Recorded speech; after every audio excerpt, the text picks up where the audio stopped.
Welcome our esteemed chair, Engineer Manish Bharat, and our co-chair, Dr. Jigisha Vashi, to this session. Also, it's my pleasure to welcome Dr. V. Raghav, who will be delivering the thematic lecture for this session. I welcome all the presenters and participants to the session.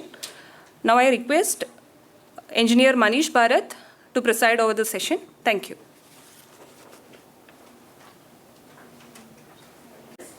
We have V. Raghav. He's working as a scientist at UR Rao Satellite Center, Bangalore, and Control Dynamics. Earlier, he was associated in spacecraft mechanism group, where he was a part of team working on deep drilling. Okay.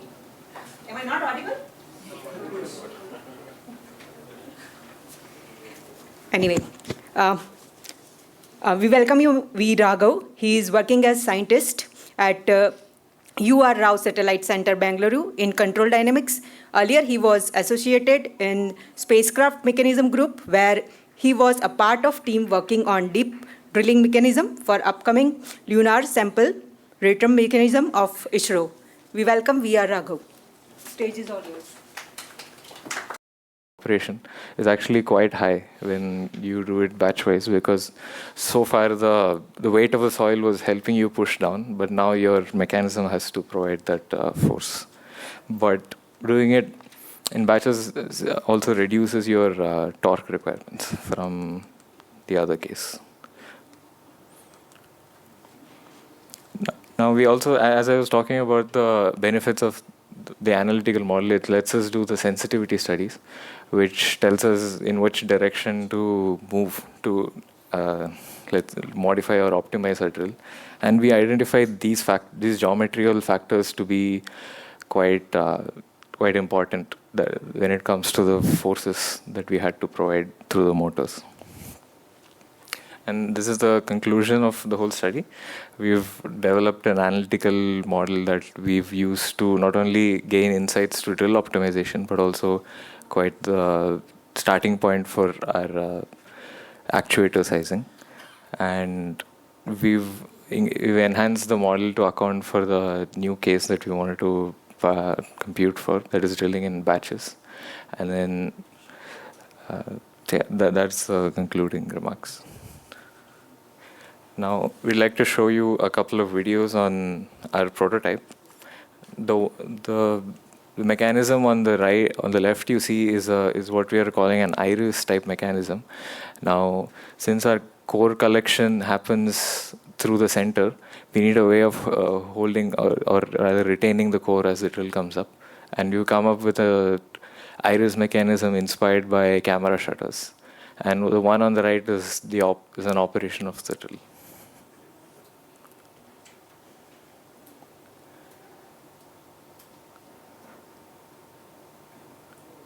So you can see the iris mechanism was quite the ingenious idea for having a closing system, having least requirements in circumferential space. And here we see one of the initial testing where you kept the rotation motor on, but the feed direction off for having an initial sense of the test. Thank you, Raghav. Thank you. Any questions? Yeah, any questions? We can take one question. I have one question that earlier this type of studies earlier is done by any other institute apart from ISRO? We've looked at a few studies carried out by the Chinese Space Administration, but we've noticed that there are a few technical issues. Like when we go through their documentation, we found a few issues, so we could not use their results directly. Okay, so you are not putting any references from there? No, we are taking references from there. Okay. For example, the soil simulant properties that we've used are from the studies by the Chinese Space Administration. But we found their methodology to be having certain issues. So we had to do it this way. Okay. Thank you. Thank you, Raghav. Yeah. So now we start with the session. First lecture. Yeah. delete it now.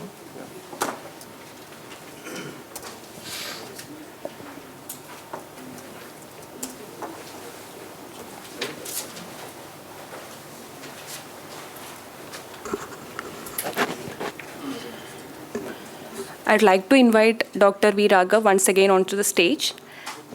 And I request our chair and co-chair to hand over the memento.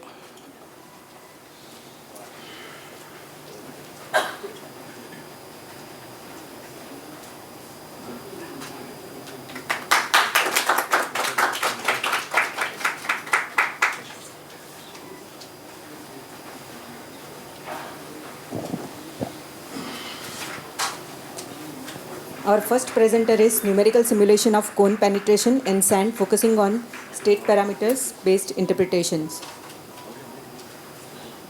I request all the presentee to complete their presentation within 6 minutes, okay, so that we can conclude the session in time.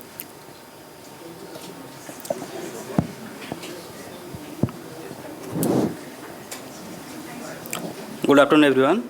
I am Biswaranjan. I am a PhD candidate at IIT Bombay.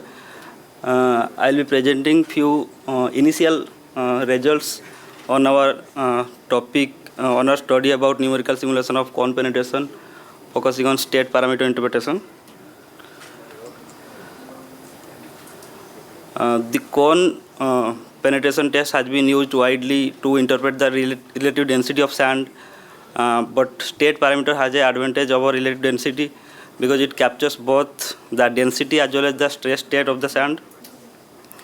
And the cone penetration tip resistance can be related to the state parameter using this B-Natal model, which is an empirical relation. It has a fitting parameter K and M, which depend on the critical state line slope. And this relation is valid only for drained case.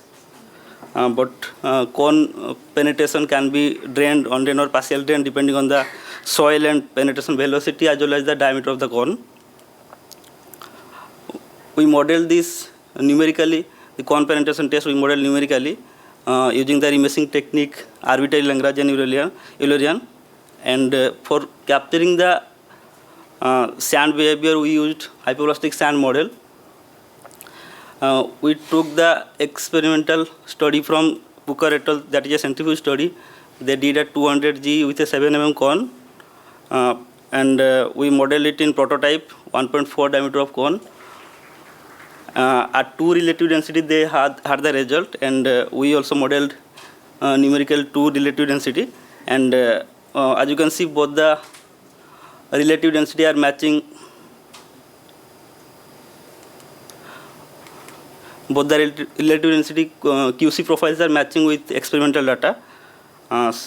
But there is a issue with numerical modeling of cone penetration, especially with this remeshing technique, that at low penetration velocity, the CPT profiles are unstable, as you can see from previous studies with Fan et al.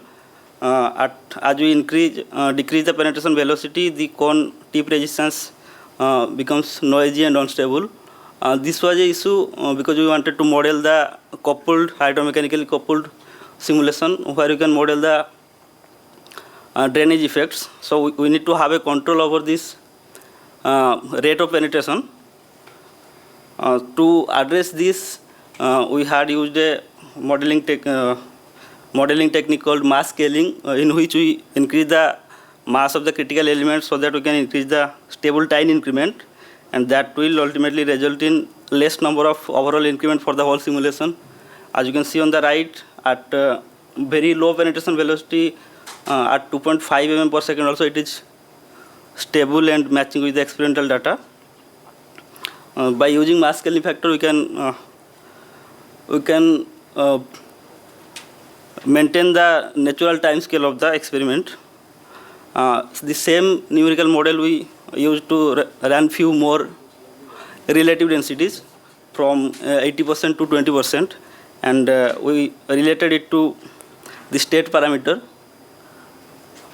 and it is for one particular sand, that is UWA silica sand. So in this study, we had implemented both ALE with hypervelocity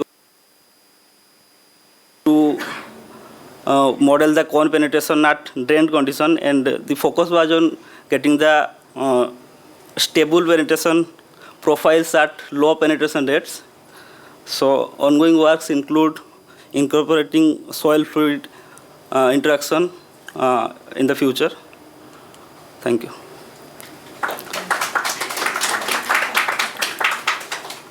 Yeah, thank you. Any questions? We can take one or two questions. If no question, there is the next lecture. Yeah. Implication of stress diagnostic modeling on the dynamics and depositional feature of granular flow. So I invite Kanishk Karnawal to present the paper.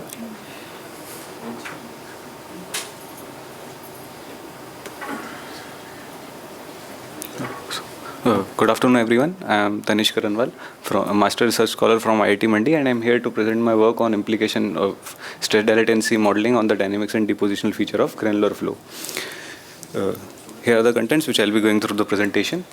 First, introduction to granular flow. The granular materials are a conglomeration of discrete solid particles such as sand, snow, ice, etc., which can flow under certain conditions like gravity-driven flow or through the applied loading conditions. It is necessary to understand the granular flow mechanism to study the natural hazards like landslides, debris flow, rock avalanche, snow avalanche. And this figure shows the granular soil flow at IIT Mandi North Campus. Here, to understand the granular flow mechanism, we have two approaches. First is experimental. Here, the experimental setup is shown where the granular column collapse in rectangular channel happens by lifting a gate which is being connected through a pulley. In numerical, we have two such approaches, the continuum one and the discrete one. In discrete, we have discrete element method, dynamic dipole approximation method, but these methods are computationally very expensive. In continuum, we have finite element method, material point method, and smooth particle hydrodynamics method. In mesh-based methods like FEM, they often encounters the mesh distortion issue in large deformation problems, while the mesh-free methods like the SPH1, they can handle the complex geometries easily in large deformation without any mesh generation and refinement. So here, this figure shows the direct shear test results for loose, medium and dense sand specimen. Here we can see in shear strain versus shear stress versus shear strain curve for a dense sand. Initially there is a hardening which is being followed by a softening, and then later it reaches to a critical state where tau CR represents the critical state shear strain. Here in volume change characteristics, here for a dense sand we can observe that there is an expansion is occurring where the slope of this curve represents the dilation angle, which is the change in the plastic volumetric strain to the plastic diametric strain. And so here we can observe that the dilation angle is varying with respect to the plastic strain. But the available constitutive models like the simple elastoplastic like Mohr-Coulomb, Drucker-Pager, they assumes this dilation angle to be constant throughout the flow. So from here we can get that the volume change characteristics, which is the underlying the stress latency response, plays a significant role in controlling the strength mobilization of granular soils. So here in this study, we have shown detailed comparison between the constant and the evolving latency through SPH-based granular column collapse simulations. Here, the SPH formulation is being carried out through an estimation of a continuous density field for a continuum represented by a collection of the particles where density is the mass upon volume, where the VSP represents the sample volume. But the problem with this equation is that it produces a very noisy density estimate, which is being due to the clustering of the particles or the spare region present between the particles. So here the weighted average method is used, where the weight is taken by the kernel function, which is being dependent on the displacement between the ith particle, which is the particle of interest, and the j particles, which are the neighboring particles, and the domain of the kernel function is being taken care by the smoothing length edge. So by rearranging this equation and replacing the density with the function, this final equation is obtained where the function value at the particle of interest being dependent on the volume of the jth particle, function value at the jth particle, and the kernel function. Now, after applying a special derivative and the Taylor series expansion to remove the sources of the error which is being persistent within the equation, the final SPH approximation is one obtained where the gradient of the function value at the ith particle being dependent on the difference between the function value at the jth particle and the ith particle. So the governing equations for geomechanics and geotechnical problems, we have two equations, the continuity equations and the linear momentum conservation equations. Both of these equations is being discretized by the SPH approximation. So where the continuity equation describes the change in material density and the momentum conservation equation describes the kinematics of the particle. Here, we have performed the 2D SPH simulations through Fortran-based GeoXPM software, where the simulation results being compared with the experimental ones, which is being reported in Nguyen et al. 2015. Here, this is the schematic model geometry for aspect ratio 0.5, where the A is h by L, height, and the initial length of the column. These are the boundary conditions, where the right boundary is being deactivated in the plastic stage, and the collapse begins to start. The material model used here is non-associated Drucker-Packer model, and here are the metal properties.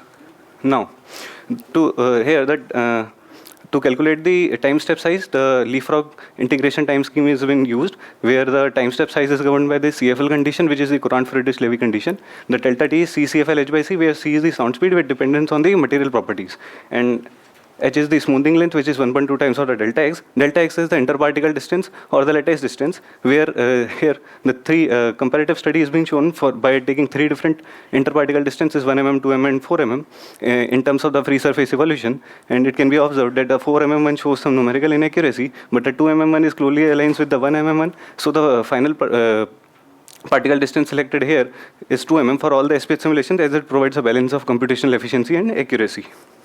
Now, these are the validation results. Here, it can be observed that the simulation results shows a good agreement with the experimental ones in terms of the both failure mechanism and the deposit morphology. Here, this line shows the failure surface, which basically separates the disturbed and the undisturbed portion of the granular column collapse. This is a very small aspect ratio, so only some region of the column takes parts in the collapse, due to which the final shape obtained is truncated cone shape. Now, the influence of stress dilatancy characteristics. Here are the results for constant dilatancy with three different dilation angles, 0 degree, 8 degree, and 15 degree. And it can be observed that while increasing the dilation angle, it leads to a larger bulk expansion, increased runout distance, as well as the residual height. So, it can be observed from this figure, from this, that for dilation degree 8 degree, there will be a multiple failure planes has been observed, as the dilation angle is constant throughout the flow. So due to which yes.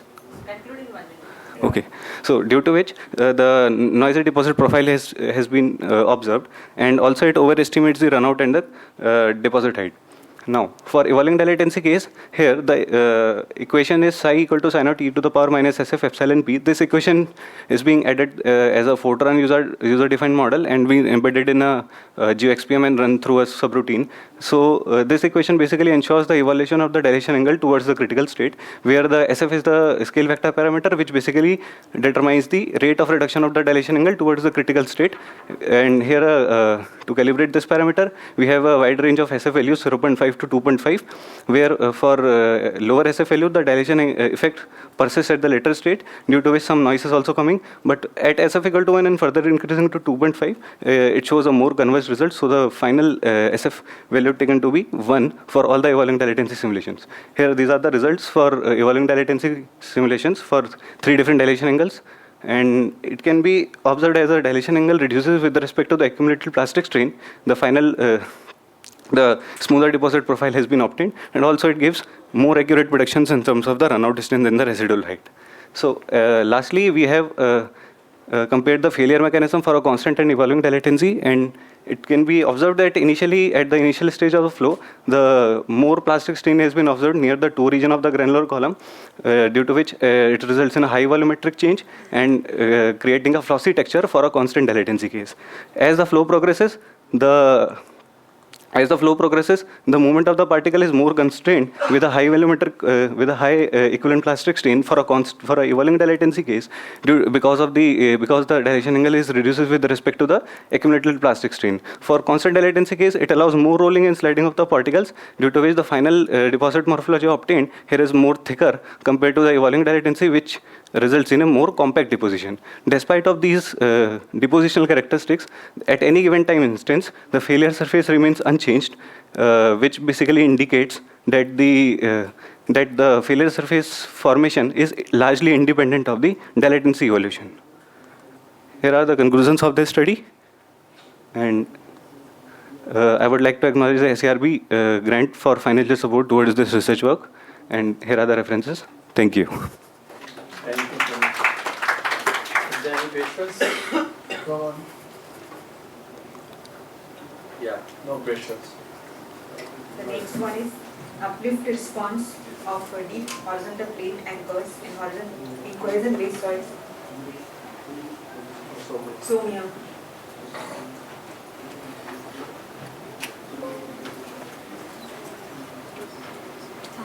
This one.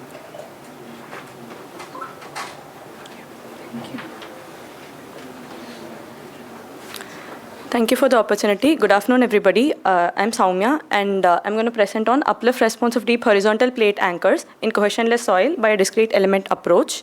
Under the theme Theoretical and Computational Geomechanics, the co-authors of this project are Dr. Gopika Rajagopal and Sudesh TK from IIT Palakkad. This is the content of my presentation. So coming to the introduction, soil anchors are lightweight tension members that are fixed to the structure and embedded into the ground to resist pull-out forces by providing a passive resistance by mobilizing the soil volume engulfed within the plate. Various applications of plate anchors include under transmission towers and offshore structures, etc. And based on the depth of embedment of plate anchors, it can be classified as shallow and deep anchors. So the various failure patterns that can be observed in case of shallow anchors are vertical line, which is generally seen when the embedment depth ratio, that is depth of embedment to the width of plate anchor, is generally less than or equal to 1. And oblique and curved shape failure pattern are generally observed when the depth of embedment gradually increases. And as the embedment depth is increased further, there is a transition of behavior from of failure pattern from shallow to deep, where the soil failure no longer reaches the ground surface, where the curved shape failure pattern is observed. This paper covers the failure pattern and analysis only on deep plate anchors. So various research has been done by theoretical and experimental studies in the past by Balla, Mayhoff, and Adams, etc. And then finite element analysis by Plaxis and Abacus also have been done on horizontal and inclined anchors. A finite difference approach has been done on geogrid reinforced soil by Mukherjee in 2023 using FLAC 3D. However, there's a limited clarity in understanding the soil behavior during pullout, including the stress transfer, particle interlocking, and failure of deeply embedded anchors. So the objective would be to determine the predominant failure mechanism during pullout of deeply embedded anchors with a specific focus on identifying the localized soil behavior by discrete element method. So discrete element method, it considers individual particles in a granular material and their interactions. So it's a system of rigid particles connected by rigid springs that simulates contact. And in this, as particles move, some contacts break while new ones continuously keep forming, altering the system's stiffness, which leads it to a It is mainly based on two laws, which is force displacement law, which is used to update the contact forces from the motion of each motion at each contact, and Newton's second law to determine the motion of each particle arising from the contact forces and the body forces acting on it. It is generally suitable for modeling behavior of granular materials because as it enhances the understanding of the process, and numerical modeling generally reduces the number of physical experiments that are required to be done. So coming to the numerical modeling, discrete element modeling has been adopted using PFC 3D. In this, the soil and anchor both are modeled as spherical particles that are bonded together using various contact bonds. So the contact bond that has been adopted for modeling cohesionless soil is rolling resistance linear contact model. This includes the angularity of sand also. And for modeling anchor, parallel bond contact model has been adopted. And the boundary conditions, it is constrained in sides and bottom by rigid walls. And the boundary domain is specified in such a way to allow sufficient space for shear bands to fully develop and neglect the boundary effect. And the particle size is scaled up to reduce the computational effort. So the figure shows the anchor that is modeled in DEM. And this is the entire model setup where the anchor is embedded into the soil. So coming to the model procedure, the domain is first fixed, and the anchor is modeled using parallel linear contact model, and the properties are attained and to attain equilibrium. And then the boundary walls are generated, and the soil is modeled using RR linear contact model, and the properties are assigned, and gravity is enabled and to attain equilibrium. And the top wall has been removed, and the system is re-equilibrated, and an upward velocity is applied to the anchor particles to simulate uplift. So these are the properties that has been used. Coming to the validation of numerical model, Tilak and Samadhya has performed experimental pull-out studies on shallow and deeply embedded anchors in sand on square anchors. So this is the plot for validation. So the plot has been plotted between breakout factor and embedment depth ratio, and it was found to be in good agreement. So parametric studies. So various parametric studies were done on deeply embedded anchors by variation of embedment depth ratio, and then by variation of soil density, anchor plate dimension, and anchor plate geometry.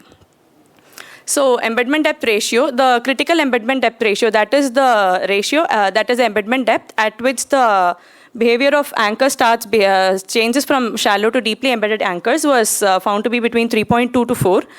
And it was found that as the embedment depth ratio increases, there was an increase in anchor resistance factor due to increased overburden and confinement as we go deeper into the soil. And the one more which we have observed is as the embedment depth ratio increases, due to the constrained soil movement, there's a transition from the broader to compact shear zone. For instance, at beta is equal to 5, we had the failure zone which had a width of 3.2b and a height of 3.4b.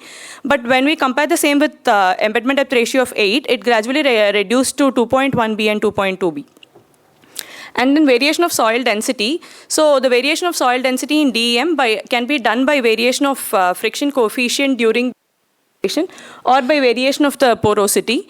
Here I have adopted by varying the porosity. So higher porosity, which when we are higher porosity, reduced number of soil particles will be generated, a loose packing will be there, and which leads to a low bulk density of soil. And it was observed that as the porosity increases, so porosity reduces, which increases the soil density, there was an increase in the anchor resistance factor. And then coming to the anchor plate dimensions, a comparison was made by varying the width of square anchors. And due to higher bearing surface, wider anchor had better uplift. Yes, sir, it's over. Wider anchor had as it has larger bearing surface, it mobilizes greater volume during uplift. That was the case in case of when comparing the load resistance. But when anchor resistance factor was plotted, it was reverse of whatever we have seen for load, because the anchor resistance factor varies non-linearly with the area. And then anchor plate geometry.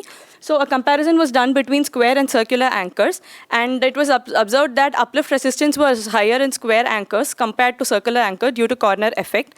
However, the normalized anchor resistance factor ratio remains similar. So this contact force network shows a better picture representation about the corner effect, which the left one shows it for the circular anchor and the right is for the square anchors. So coming to the conclusions, the major key findings include, when subjected to pull out, the deeply embedded anchors form a nearly elliptical shape failure pattern above the anchor, which doesn't extend to the surface. And the critical embedment depth ratio ranges from 3.2 to 4, which was in line with Tilak and Samadhya's findings too. And then deep anchor shows higher uplift resistance due to greater overburden and soil confinement. And also the volume of rupture zone gradually decreases. And larger anchor width increases load resistance but decreases the anchor resistance factor. And square anchors offer better load resistance than circular anchors, but there was not much influence on anchor resistance factor. So these are the references, and thank you. Thank you. Any question? I have one question. See your modeling of the circular anchor. Yes, ma'am. So the edges are not smooth, right? There is some pixelation. Yeah. Do you have a solution for it? No, ma'am. There's no possibility to model half of a soil particle or something like that. So that's not possible. It is when circular is modeled, this is how we have to model in DEM. There's no solution for that. There are methods in which they reduce this pixelation. Okay. You can go through the literature. Okay. Because this gives error. Okay. The contact stresses. Okay. So, it was a good presentation. I have a quick clarification in the slide 6.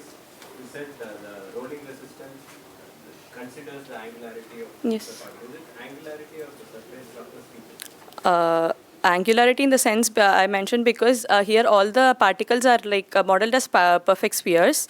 So angularity, which means since all the sand particles are not specific, spherical in nature, so there will be angularities in which There are two different things. One is the angularity, one is the surface roughness. surface roughness. So, are you mentioning surface roughness feature or the angularity? Surface roughness also can be included, I guess. Yeah.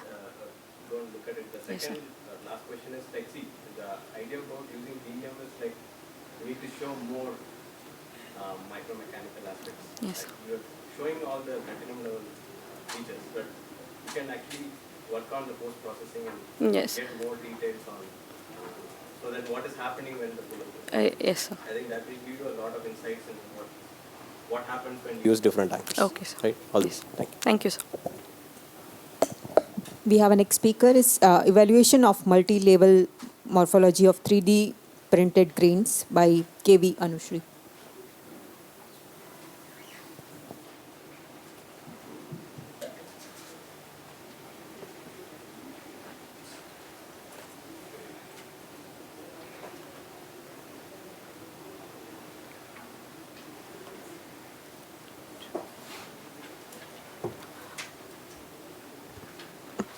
Good afternoon, everyone. I am Anushri. I am a PhD student at IISc Bangalore.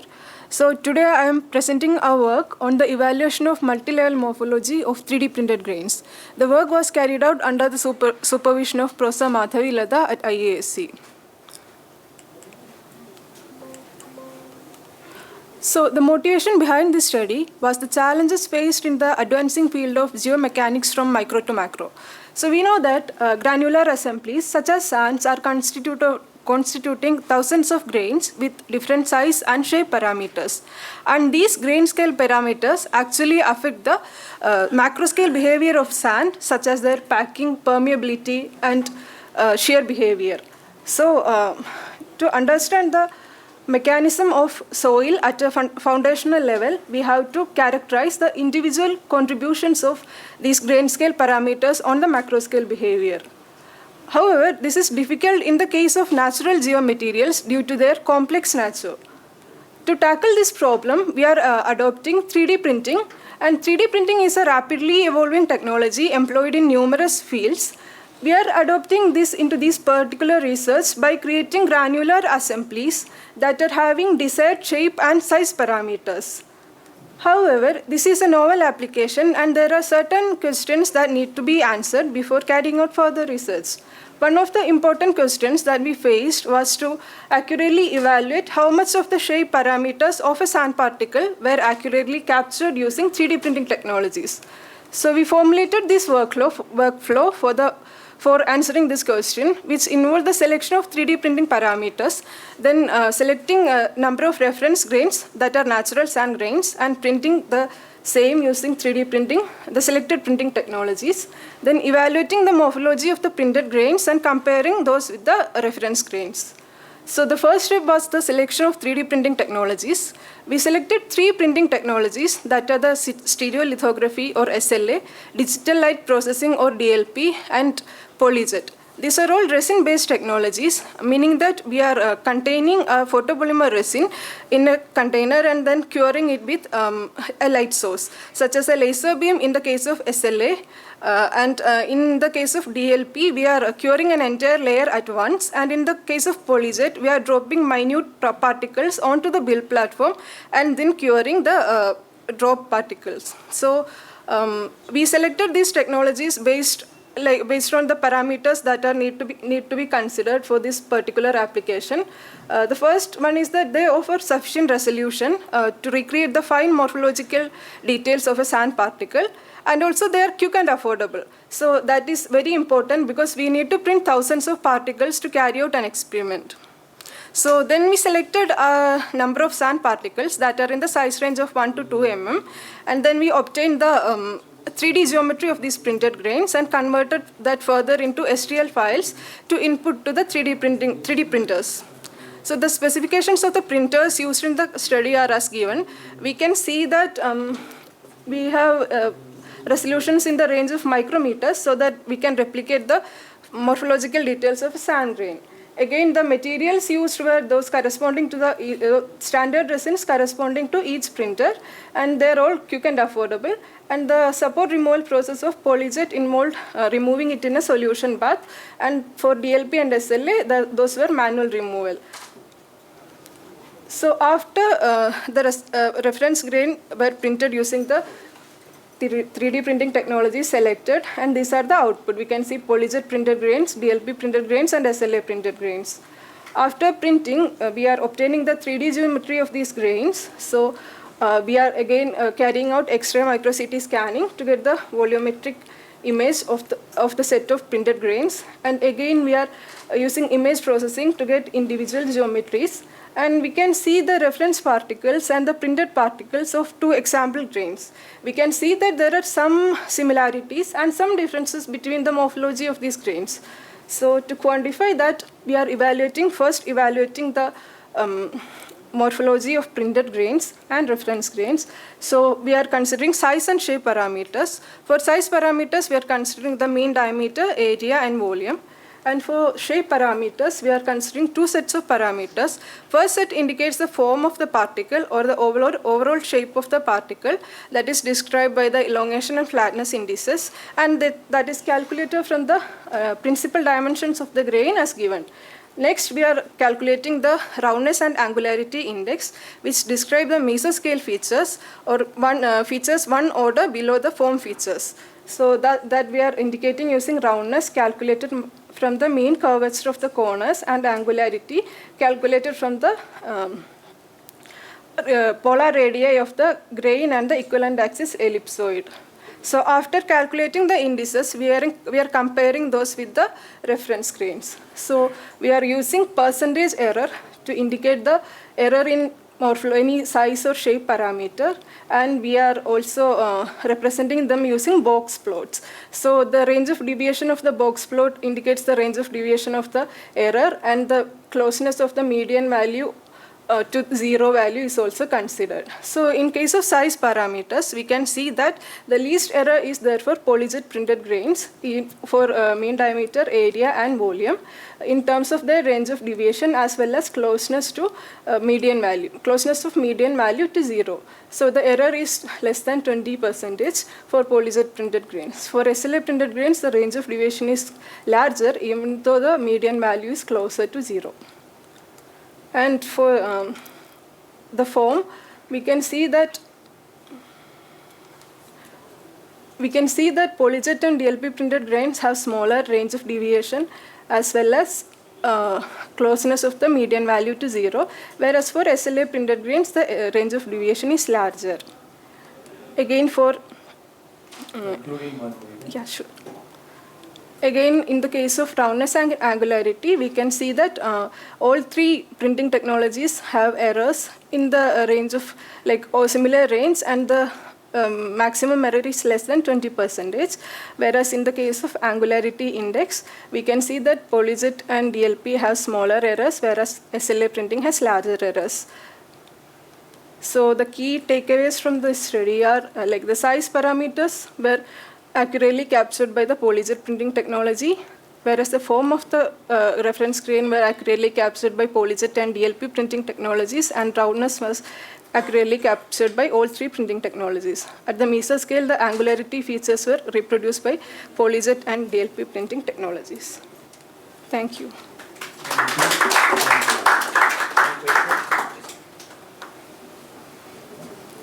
was a good work, Alish. Thank you.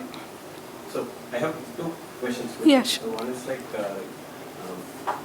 you are using, you're trying to compare the form. Yes. Angularity and roundness. Yes. So how about the surface features like roughness and all? Will you be able to replicate using the, I don't know the resolution of the printers that you're using, but can you recreate the surface roughness also? At this resolution, we are not able to create the surface texture of the sand grains.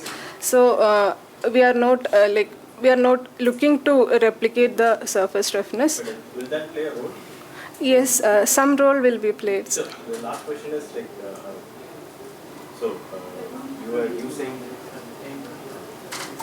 Anyway, I'll discuss with you. Sure, thank you. We have the next one is hydro-mechanical coupling or one-dimensional water infiltration through unsaturated soil by Pushkar Nath.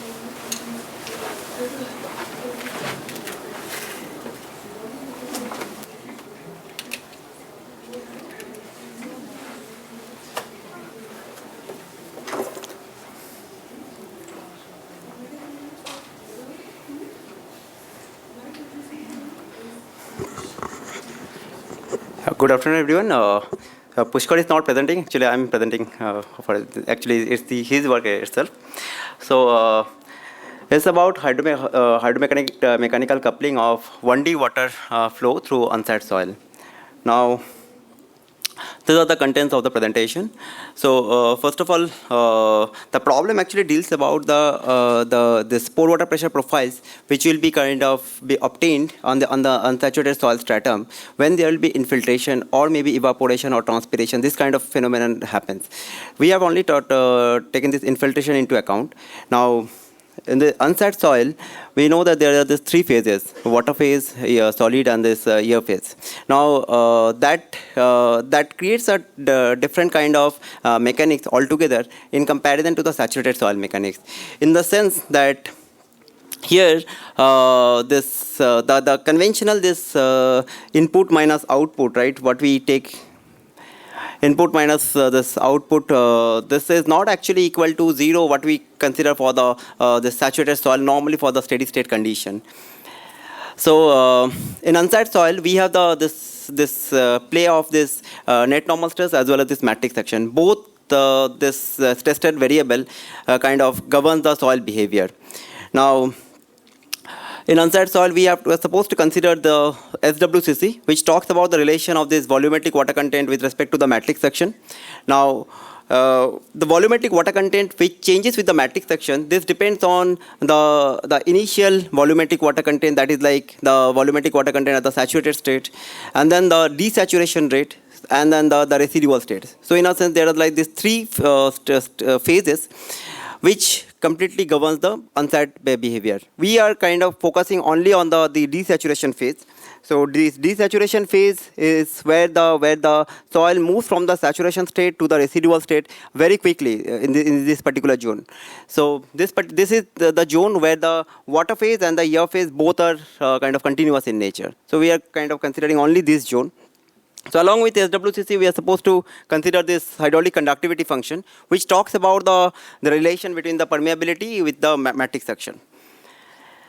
Now, as far as this transient flow phenomenon is concerned, so this divergence of flow will now be like there will be kind of certain storage of the water within this infinitesimal element, right? So the storage rate is considered to be equal with the divergence of the flow. Now, normally, in the normal we don't consider this analysis. We don't consider the stress deformation into account. We only talk about this fluid flow phenomenon. So in this work, we are trying to kind of couple this stress deformation with the fluid flow phenomenon. In the stress deformation, we'll have this equilibrium condition constitutive laws and the stuff as well as the compatibility laws. Now, when we kind of combine this stuff for the 1D flow case, so we'll be having this volumetric strain as a function of the matrix section. Herein, let me say this, that volumetric strain is considered only for the net normal stress, not for the matrix section. As if that the volume of the soil will be changing only due to the change in the matrix section, that not because of the net normal stress. That is the kind of assumption taken in this particular problem. Now, as far as this fluid flow phenomenon is concerned, there are certain kind of assumptions again. The fluid flow is taken to be linear. Energy balance is taken by this Bernoulli's principle, and this transient rule is considered, and eventually we have this Richards equation. So now this Richards equation will be kind of clubbed with the stress deformation equation. Through this, we have this this theta, which is volumetric water content, which is equal to the porosity and the multiplication of this porosity and the degree of saturation. Now del theta del t will normally taken to be 0 when we consider the steady state condition. This will not be 0 when we'll be talking about the non-steady condition. And this has two component, del S del T and del N del T. Now del N del T will be equal to 0 if we talk about the uncoupled flow. And if we talk about the coupled flow, this del N del T will not be equal to 0. Now, this del S del T that will be obtained from the soil water characteristics curve through this chain rule of this differentiation. And this del N del T will be obtained from the volumetric strain, what we have seen in the previous slide. Now, when we couple this stuff, eventually we get this particular equation. Now, in this equation, we have this k function and this degree of saturation function. In this problem, we have taken this Gardner's SWCC and Gardner's HCF. We kind of implement it in this equation, and eventually we get this governing differential equation subjected to this boundary conditions and this initial condition. Initial condition is taken to be the hydrostatic stress. Now, in the boundary condition, there are the top boundary, that is the ground surface, is taken to be the constant flux, wherein this Q talks about the rainfall infiltration rate, and the bottom boundary is taken to be zero matrix section condition. And with this, we use this finite difference method to solve this problem, and eventually we obtain this curve, this matrix section curve, the pore water pressure profile curve above the ground water table. Now, the difference between this coupling and this uncoupling has two different notions. One is like we this like it's as this curve shows that coupled phenomenon will be a bit like slower than the uncoupled one.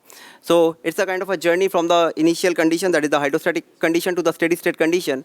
So coupled will be a bit of slower than the uncoupled one for the same Q by Ks. But this is true if the soil is like if the plastic modulus in the sense is like positive, right? So if it is like non-expensive kind of soil. So if this H value, which is the plastic modulus, which differentiate between the volumetric deformation of the soil, if H is positive, it refers to the expansive soil, and if H is negative, it refers to the collapsible soil. So if the soil is like collapsible, this will be this shows a different kind of features in comparison to the expansive soil.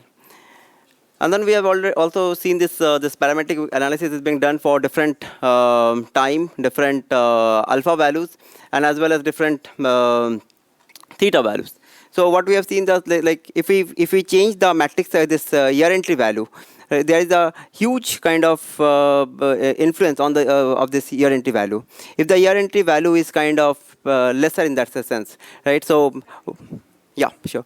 So it's like if it's like coarse grained soil. For the coarse grained soil, in a sense, uncoupled and coupled phenomenon are almost the same. So as if the difference of the coupling features is more prominent in the fine grained soil in comparison to this, which is also kind of reported previously in the previous literature as well. So these are the conclusions. So yeah, thank you. So these are the students who have actually worked for this, Amit and Pushkarnath Chaurasia. So for this work, yeah, thank you. Only one question.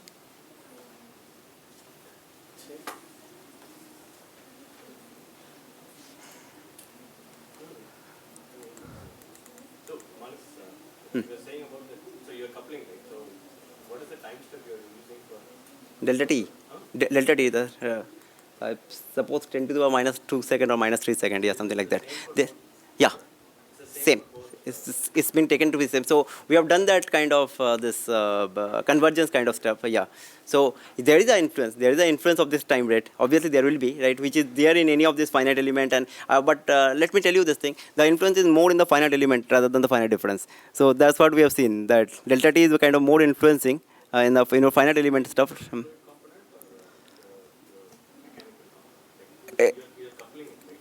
Yeah, when we are coupling it, so if we don't couple it, so it's almost the same, right? There's no issue as such. But now when we couple it, obviously there will be influence of this delta T value. So what we have done is like we are kind of doing this convergence study so that the couple this value kind of get reduced. So I suppose that delta T was some 10 to the minus 2 second or something like that. I forgot the yeah. Thank you. Our next speaker is numerical assessment of abatement settlement on soft soil using differential constitutive models.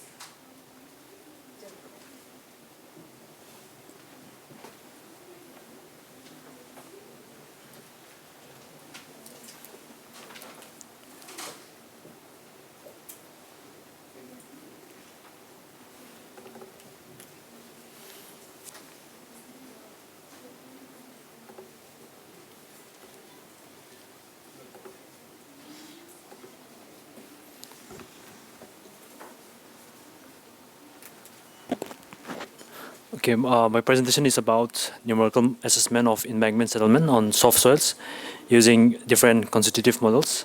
And the co-authors are Naveen Kumar and Professor Shrideep Shekaran. So over the years, there has been an increasing need for infrastructure development over soft soils. However, numerical settlement predictions and in situ measurements, which are done after the infrastructure are constructed, they often show significant variation in the results. So accurate settlement prediction remains a significant challenge. So to achieve more precise or more accurate settlement prediction, numerous case studies have shown that there is a need for the choice of representative constitutive soil models, and the quality of soil data should be critical, and they are important for modeling the embankments or any infrastructures. So for any engineer, they have to consider which soil model to use and which soil model parameters are important. So here are these constitutive soil models, which are more commonly used by engineers. And there are also some other constitutive soil models which are based on complex case situations or soil natures. But in my study, we are mainly focusing on the standard soil models. So determination of optimum parameter of soil settlement prediction is crucial. Because it often happens that in most of the practice, it is not possible to do detailed investigations, laboratory investigations. So because of this constraint for time, cost, and resources, so engineers need to determine which model parameters are crucial or they are important.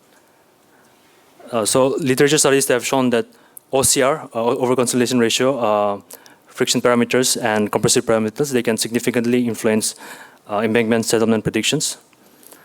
So the objective of the study is to compare the settlement predictions of different constitutive soil models across diverse soil types, and to evaluate how these key model parameters influence the settlement prediction within and across the soil models. So this is the model geometry that was considered. And at the point A there, at the embankment center line, we have considered the settlement predictions. And the water level is considered at the ground surface level. So the embankment is constructed in 3 phases. 1 meter embankment height constructed in 10 days, followed by 20 days consolidation period, and then consolidation up to 90%. So this is a 3 meter height.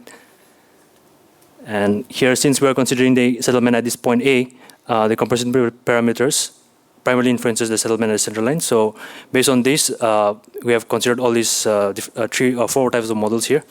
And the parameter here, which is the compressibility parameters, they were determined mainly from this odometer test. The soft soil models, soft soils which are considered are one from Assam silt, Japan clay, and Belina clay. These 2 are obtained from literature, and this is from one construction project in Assam. So we have considered these soil models, MCC, modified chem clay, soft soil, and hardening soil models. And for this Belina clay, since it is it shows creep behavior, so we have also considered SS soft soil creep model. These are the soil parameters, and these are the model parameters. So these compressibility parameters, they are mainly determined from odometer test, and the other soil parameters, they are determined from theoretical and empirical expressions.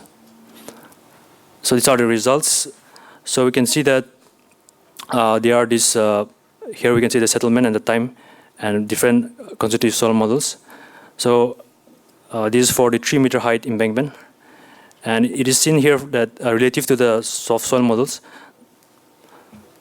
the hardening soil model predicted higher settlement by about 28% for Assam silt and 44% for Japan clay. And for this SSC model here, we can see it has very high settlement prediction due to the creep effect. This is just to show that if a soil has creep behavior, we need to consider the right soil models to highlight or to show that effects. And here we have the sensitivity analysis of different model parameters on settlement prediction. So for the sensitivity analysis, we have considered this friction phi, these compressibility parameters, and then the OCR. So it has been found that OCR has our largest influence, as seen from this red region, and where a reduction by 20% can lead up to a 120 difference in settlement predictions, and an increase can lead up to a maximum of 52% difference. So these are the different soil models here, and these are the different soils which are used. Okay, these are the for other parameters. It has less than 9% and 15% for these friction angle and compressibility parameters. So for 3-meter embankment height, these are the analysis done, constitutive soil model sensitivity analysis. And from here, we just determined that OCR is the crucial parameter. And now for the embankment height, it was also, sensitivity of embankment height was also done. And we see here that, again, we can visualize how the settlement predictions are. This is the settlement, and then these are the different soil models. And these are the embankment height as the embankment height increases from 1, 2, and 3 meter. So lower OCR, why it is showing higher settlement in lower OCR? It is because since it has smaller yield surface, and it causes fast transition to the normally consolidated state, and as a result, it leads to higher settlements. And here we can see the reflection of the percentage settlement change with different embankment heights here. And as we can see that as the embankment height increases, it leads to decreasing sensitivity. However, for the BC soil, the trend was not observed at 1 meter, but from 2 meter onwards, the model showed higher sensitivity, similar to other models. Specifically, it was because it has higher OCR values compared to the other soils. So at 1 meter, it is not showing as high in sensitivity. These are the conclusions. So based on different constitutive soil models, we see a change in the settlement prediction by up to 15 to 44%. And OCR was shown to have the highest influence, up to 120% difference. And from here, the highlight is also that we need to accurately determine the OCR in settlement prediction of embankments. These are the references. Thank you. 1, 2 question, please.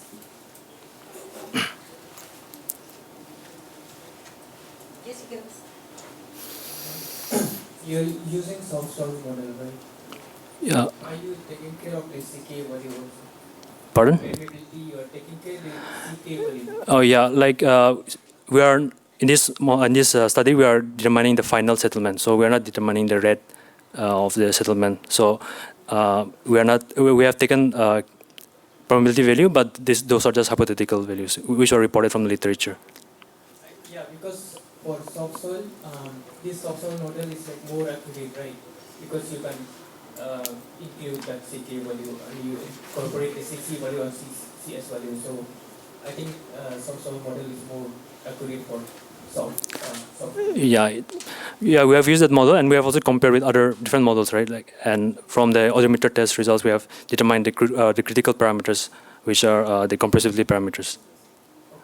Thank you. Our next paper is parametric analysis and modeling of gas hydrate sediment behavior by Shamil Manji.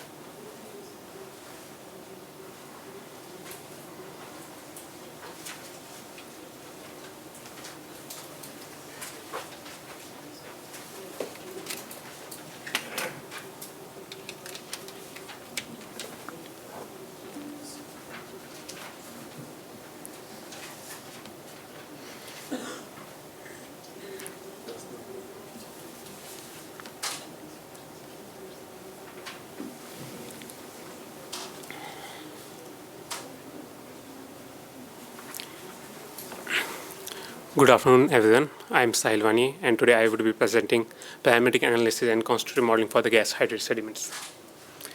Before going into details of my topic, I would like to discuss why this topic is important. Nearly 59% of energy comes from the coal in India, and only 8% of energy comes from the natural gas. And it has been estimated by 2040, almost all the conventional source of energy will get exhausted. So there is a need for to explore unconventional source of energy. And one of the source of energy are gas hydrate sediments. In India, where at various locations these hydrate reservoirs are found, such as Krishna Godavari Basin, Mahanadi, Andaman, and Kerala Konkan regions. Before going, how do we extract these gas hydrates? It's important to know what are gas hydrates.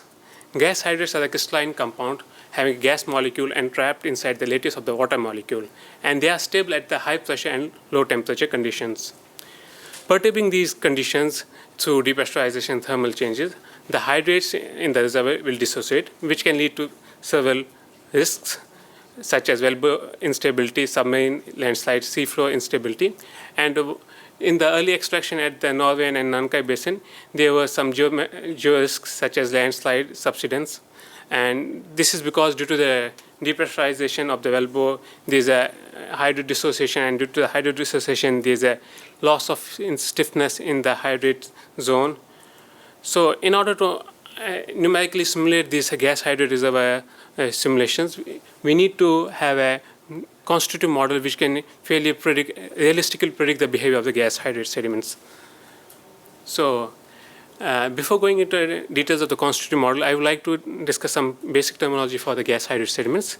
So we have a host soil, and in addition to that, we have a hydrate. So both of these two things are called gas hydrate sediments. So what it all changes the gradation of the soil, solid particle gradation, and it also enhances the bonding. Due to the high presence of the hydrates, it also enhances the bonding between the soil particles. And the factors which are affecting the behavior of geomechanical behavior of the gas hydrate sediments are host sand, confining pressure, void ratio, hydrate saturation, pore morphology, temperature, pore pressure, hydrate type, and the loading conditions.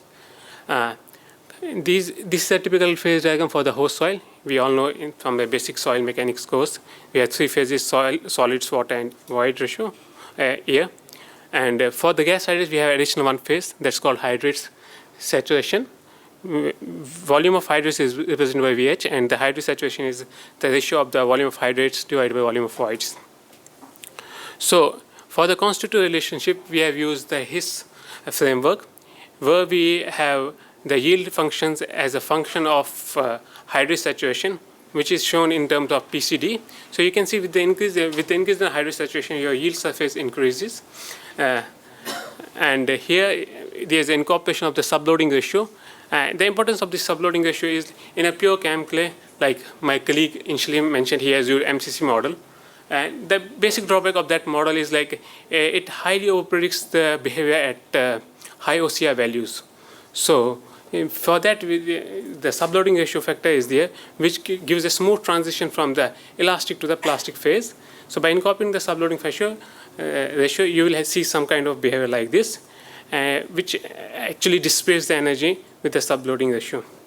Also, with the presence of the hydrates, so there is a bonding between the particles. So we have to incorporate that thing in our model. So using the PCD term, which I call as pseudo cohesion term. So it's dependent on the hydrate saturation, amount of hydrate saturation. So we have, it has been seen that from the experimental result that the pseudo cohesion increases using the power law as shown in this equation, and the S mechanical represents is a function of the hydrate saturation, which actually the S mechanical is decreasing with the degradation factor chi, and which is dependent on the plastic derivative strain. And here is how with the plastic derivative strain, how is the degradation factor decreases from 1 to the 0. Now coming to the phase length parameter, which is highlighted in the L. So phase length parameter helps us to predict the behavior of the gas hydrate for different pore pressure and the temperature. So here is the state line, stable phase equilibrium state line for the hydrate sediments. The blue surface represents the stable zone for the hydrates, and the distance from this state line represents the phase length term, which was coined by the Hutto.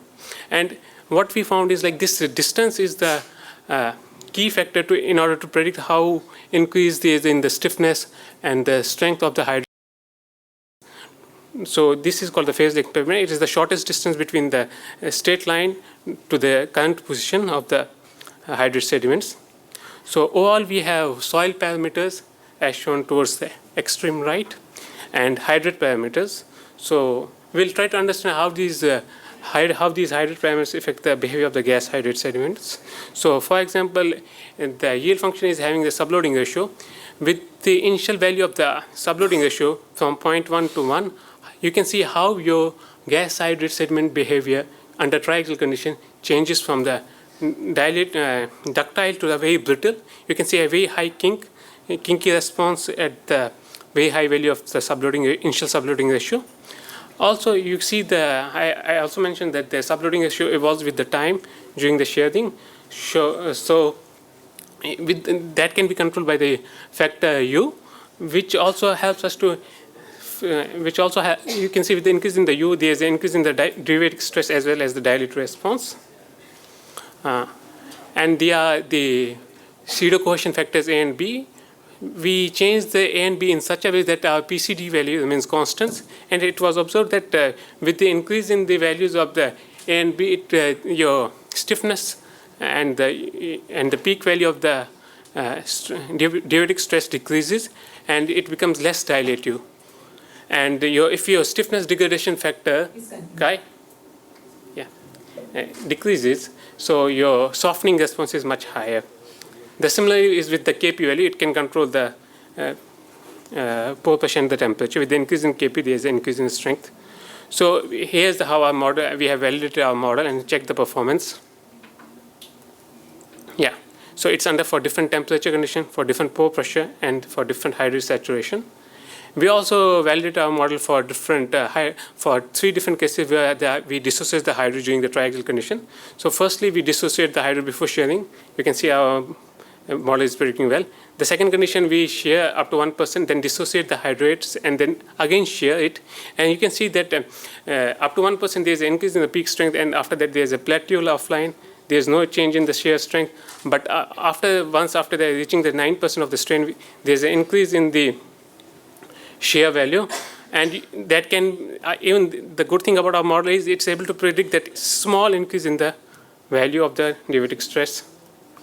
And finally, the third case is where we sheared up to 5%, and then you can see after dissociation the strength is decreased because the maximum derivative stress it has reached, it has already gone higher than the host soil. So after dissociation, the peak strength decreases and continuously decreases. So here are the conclusion. The model is able to predict the stress strain response and volumetric strain behavior for different hydrate saturation. It's also able to predict the behavior for different pore pressure and the temperature. And the model is able to predict the response under different hydrate dissociation conditions. Overall, the model is capable of predicting the geomechanical behavior under different confining pressure void ratio. Thank you. Thank you.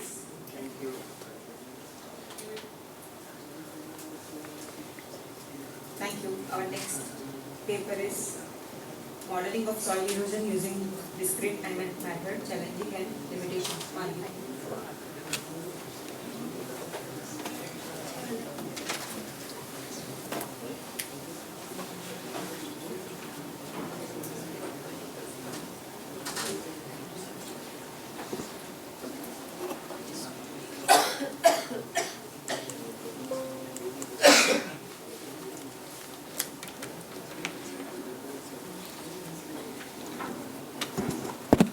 Good afternoon, everyone. The topic of my presentation is modeling of soil erosion using discrete element method, its challenges and limitations. As the time is limited, I'll briefly explain the study. So the erosion of the internal soil can cause this kind of sinkholes. This kind of problem is faced in many urban areas worldwide. The first image you can see, it was beneath the IIT Delhi flat. And the second image, in Jamnagar, Gujarat, the oil pipeline was breaked and the entire farm was flooded with oil. This is oil, not water. So there are 2 possibilities that because of failure of sewer pipes, soil particles can infiltrate and it will cause cavity and it will cause ground subsidence. The second case is when the pressurized pipe breaks. The water will come out with pressure and it will cause fluidized cavity. So this is the research problem where water is coming through the pipe crack and it will create fluidized cavity. So I am modeling this using CFD-DEM method. So for modeling particular flow, there are three kind of approaches: Eulerian-Lagrangian, and fully Lagrangian. So CFD-DEM comes under Eulerian-Lagrangian method. As we go from EE to LL method, the computational cost increases as well as the level of details also we can get. So to get more micromechanism, we have to go for LL method. So this is the working principle of CFD-DEM. I will not go through it. So this is the geometry and boundary condition. A finite crack was modeled beneath this, and the crack is not assumed to increase with time. Velocity inlet was given at the crack location where which was simulating constant leakage rate from it. Other input parameters are given here. And the simulations was done using Linux-based software with 32 GB internal memory. So 1.5 hour was taken wall clock time to simulate 1 second of real simulation. So this is how the model was validated, where the mesh size was, we were making mesh finer, and at the end we were able to model the particle rotations. So these are the results. I think mic is not working. It's fine. So as the from here you can see that when the water infiltrates into the soil bed, the cavity was formed, and the cavity was calculated.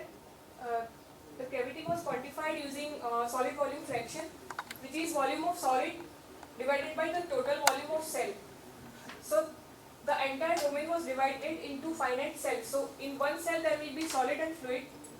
So solid volume fraction will be calculated using the volume of solid divided by total volume, where the volume fraction of fluid phase was calculated using volume of fluid by total volume. So effect of coefficient of restitution was found. I used 3 different E values and found what is its effect on cavity size. So as you can see that as E value increases, the cavity size decreases. This is because again there were many closures was used in which solid pressure and granular velocity, which was the function of coefficient of restitution, the value of solid pressure increased, and because of that the cavity size decreased. And consequently the velocity of solid phase also decreased with increasing E. The second effect was considered using the effect of drag law. 4 drag laws were applied, and you can see that the cavity shape varied with different drag laws. Here the leakage rate was kept 2 liter per minute. The crack width was 10 mm and particle size was 1 mm. The total number of particles in one domain was more than 1 lakh. And based on the different drag law, these are the equations. Ground subsidence was observed, and from that so it was found that irrespective of different drag law, the angle of wedge was nearly 55 to 60 degrees. The effect of drag law was minimal on the low leakage rate, where if leakage rate increases, the effect of drag law become prominent. So I'll discuss the challenges in this one slide, that the main limitation of CFD-DEM is the high computational cost. Another is grid resolution. We have to choose grid size very carefully, otherwise it will create overestimation or underestimation of porosity. Another thing, to model accurate different irregular particle shape and size, it is difficult. These are the conclusions, so I'll not conclude. Thank you. One more question, please.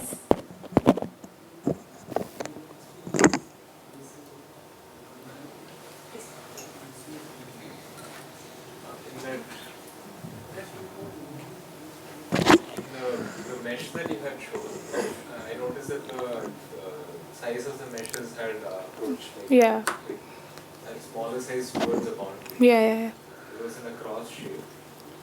Yeah. Is there any particular reason for this cross shape? Cross is because it is divided in two. There are two material, solid and fluid, entire domain. There is no air.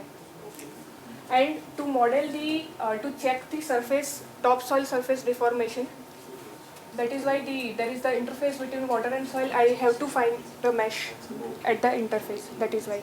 So the horizontal is showing the top surface of soil. Okay, and the vertical line? Here the crack is here the crack location is there. So we don't need finer mesh at the far distance from the crack. That is why, to save the computational time. Thank you. Our last presentation is comparative assessment of a few thermomechanical clay constitutive models by Irfan Ahmed.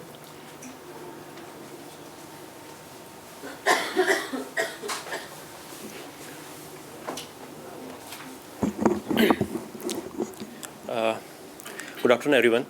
My name is Irfan Ahmed Shah, and I'm a research scholar from IIT Bombay. I'm going to present a topic, comparative assessment of a few thermomechanical clay constitutive models. There are different classes of field problems. Yeah, mic is there. Just from This is, oh, okay, sorry. I thought this is not working. Okay. Okay, thank you.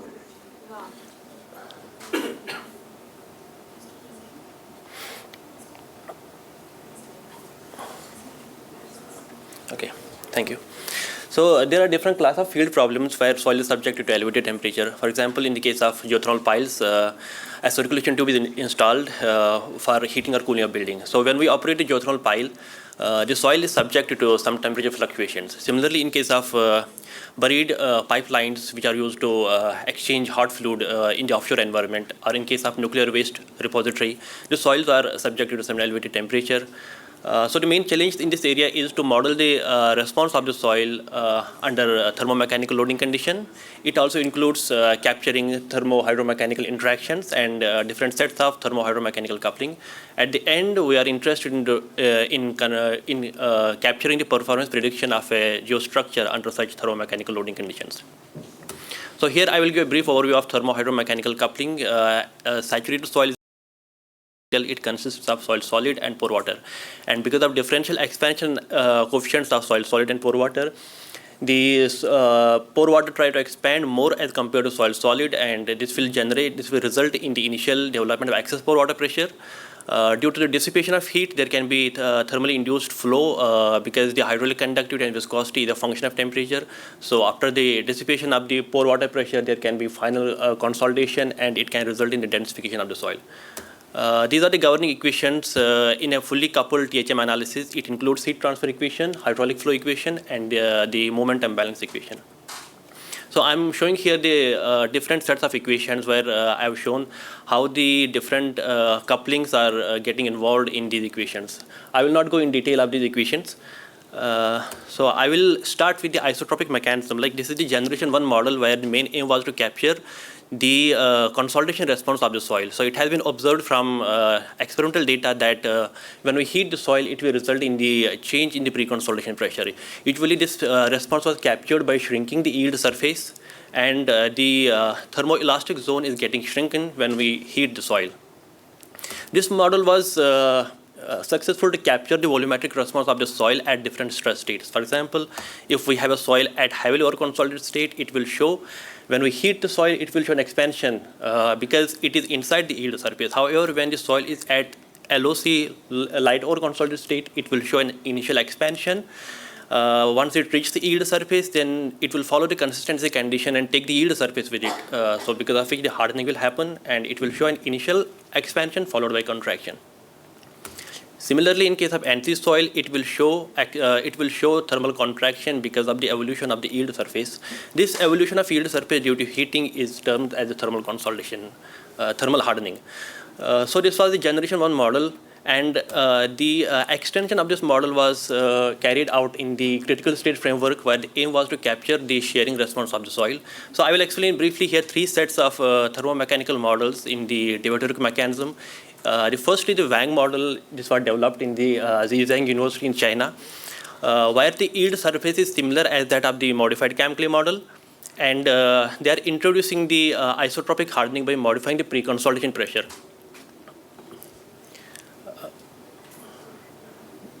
this is the hardening mechanism where they are introducing the parameter theta to which is the thermal parameter to capture the evolution of pre-consolidation pressure as a function of temperature. This model also includes initial anisotropy to capture the response of natural clays. At IIT Bombay, we have adopted a Sani clay based model which includes both isotropic and rotational hardening, and we introduce thermal effect in this model.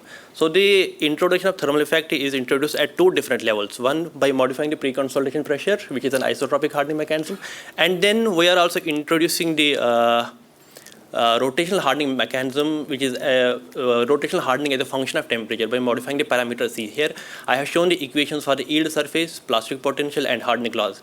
So in this model there are isotropic hardening law and rotational hardening law. In the rotational hardening law we have a parameter C which captures the rate of evolution of anisotropy. So this parameter C we are introducing as a function of temperature, and this way we are introducing this model can capture both isotropic and rotational hardening mechanism as a function of both temperature and mechanical loading. The third class of model is the Laloy and Chekarev, which was developed in EVFL. So this model in the deviatoric stress space, this model follows a multi-mechanism concept where both isotropic and rotational hardening is involved, and where isotropic hardening is a function of pre-consolidation pressure as a function of temperature. But in the deviatoric mechanism, they follow three different deviatoric mechanisms in three different stress space. So this model in the deviatoric space has a yield surface same as that of the CAM-clay model, but its failure criteria follows the modified Mohr-Coulomb failure criteria. So I have implemented the Wang model and Shaw model in the numerical framework. However, the Laloy model, I have adopted their prediction for a set of clay and compared the material response in for the case of soft elite clay. These are the comparison results where we can see how these different sets of models are capturing behaving. So we can see in the low stress strain rate, Laloy model is predicting very nice, giving very nice prediction. However, in the limit state, the Shah model is giving better prediction. So these are also observable in case of lightly overconsolidated state, that the Laloy model is under predicting the response at limit state. These are another set of comparisons where we can see how the rotational hardening, that is the parameter C, is modifying the response of the soil when we introduce the parameter C as a function of temperature and stress state as well. And these are another set of results for the comparison of Wang model and Shah model. So the prediction of the thermal consolidation of Shah model has been carried out here, where we can see how the model is able to capture the thermal consolidation and the excess pore water pressure development due to heating at a different stress rates, at a different rates of heating. One is 0.35 degree per minute and 0.15 degree per minute. So I will conclude my work by this following remark, that there are different existing constitutive models. The pre-consolidation pressure is given as a function of temperature. The thermomechanical models follow similar isotropic hardening but differ in deviatoric mechanism, and the Shah model introduced isotropic hardening, stress-induced anisotropy as a function of temperature, and the choice of thermomechanical model may differ based on the problem definition. Thank you. Thank you very much. So, any questions?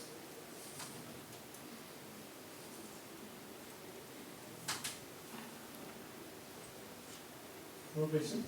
Yeah.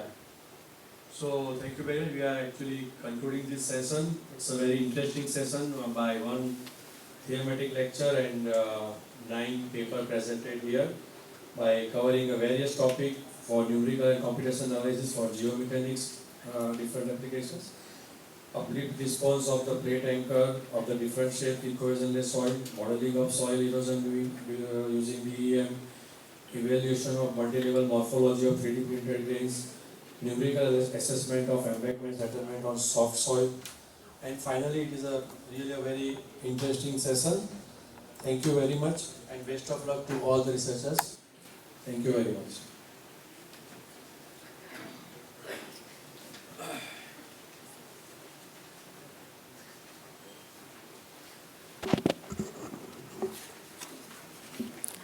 I would like to express my sincere gratitude to Engineer Manish Bharat for graciously chairing the session, and to Dr. Jigisha Vashi for serving as the co-chair. And I'd like to thank Dr. V. Raghav for the interesting thematic lecture for the session. Also, I extend my appreciation to all the presenters and members of the audience for their active engagement and interest in this session. Thank you. I invite Dr. Jigisha Vashi and Engineer Manish Bharat onto the stage.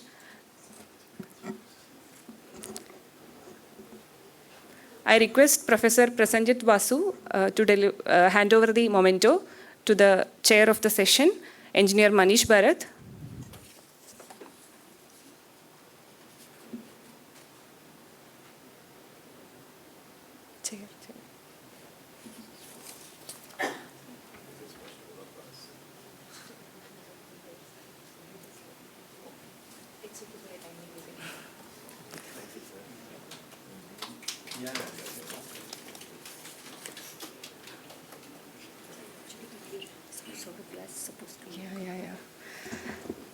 I request Professor.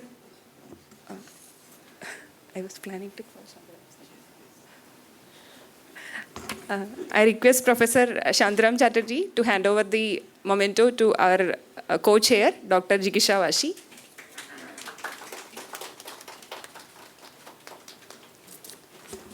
Thank you, everyone. I request everyone to join us for a group photograph.